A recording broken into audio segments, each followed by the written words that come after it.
Well, arming the Syrian opposition was something that led to the rise of Islamic State. US Vice President Joe Biden admits this was a key strategic mistake, made not by Washington, but by its Arab allies. Igor Piskunov gauges the reaction. Our allies in the region were our largest problem in Syria.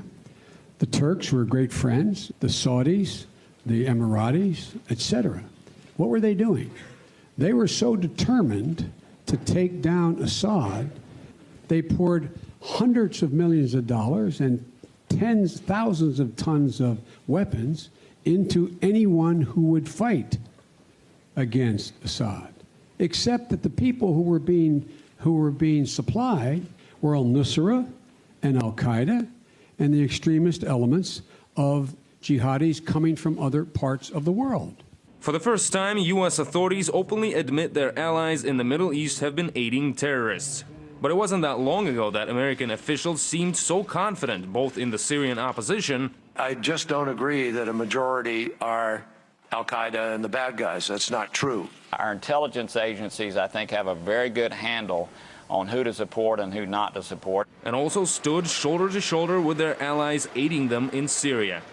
We are working hand and glove with the Turks, with the Jordanians, with the Saudis, and with all the people in the region, attempting to identify the people who deserve the help.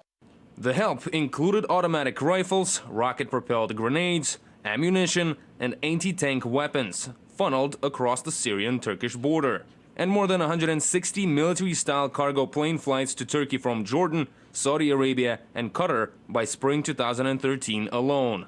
Not to mention the official coordination of the whole process by Washington, including alleged CIA rebel training camps.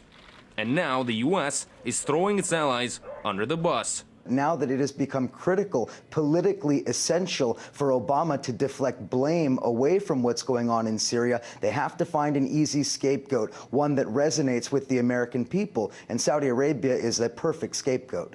Not only Saudi Arabia, but the entire Gulf Cooperation Council, the Gulf monarchies, all are in the camp of the United States.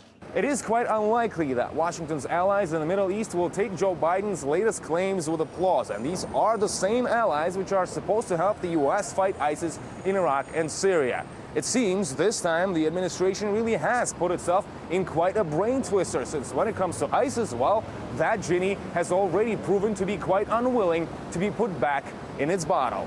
Igor Piskunov, RT, Washington. Well, let's trace America's involvement in arming the Syrian rebels.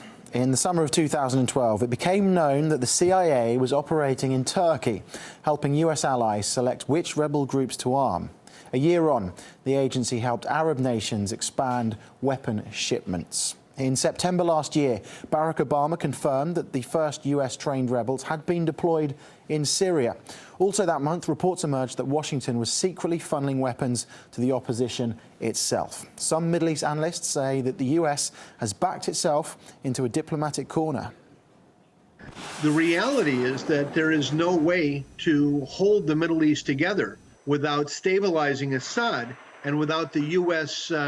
coming to some agreement with Iran. Assad and Iran are in a very strong position right now, because if Iraq is to fail, that's going to be a very black mark against the United States for a very long time. The US and NATO in general are very embarrassed by the fact that it is no longer tenable that there is something like a democratic revolution in Syria, and they're trying to distance themselves from that through these statements. But of course, there's also another factor here that we shouldn't ignore, which is that they're deft dialecticians. In other words, that the chessboard is changing. They're playing around with terminology and trying to assure people that they know what they're doing.